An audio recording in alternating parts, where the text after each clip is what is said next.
നിങ്ങൾ മനസ്സിലാക്കേണ്ടത് സംഘർഷത്തിലേക്ക് പോകുമ്പോൾ സംഘർഷത്തിൻ്റെ ഭാഗമായിട്ടുള്ള പ്രശ്നങ്ങളുണ്ടാവും.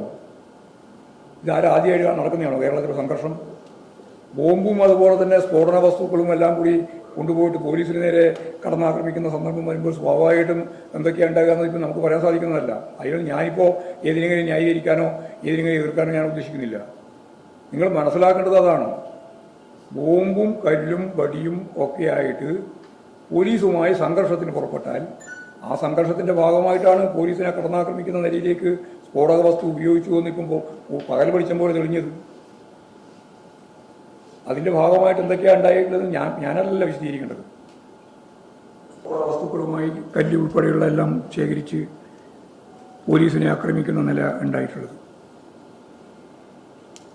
അതുകൊണ്ട് ഇത്തരം പ്രവർത്തനങ്ങൾ UDFിൻ്റെ ഭാഗത്തുണ്ടായി എന്ന് പുറത്ത് പൊതുജനങ്ങൾക്ക് മനസ്സിലാക്കാൻ സാധിച്ചപ്പോഴാണ്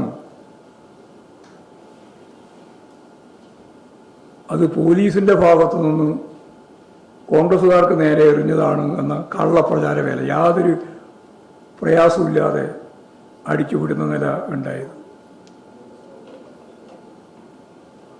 ഒരു MP തന്നെ നേതൃത്വം കൊടുത്തുകൊണ്ട് ഇത്തരത്തിലുള്ള സംഘർഷം രൂപപ്പെടുത്തുന്നതിന് വേണ്ടിയും ആസൂത്രണം ചെയ്ത് ബോംബ് ഉൾപ്പെടെ സ്ഫോടക വസ്തുക്കൾ ഉൾപ്പെടെ കൊണ്ടുപോയി പോലീസിനെ ആക്രമിക്കുന്ന ഉയർന്ന ഉദ്യോഗസ്ഥർ ഉൾപ്പെടെ പരിക്ക് പറ്റുന്ന നിലയാണ് ഉണ്ടായത്.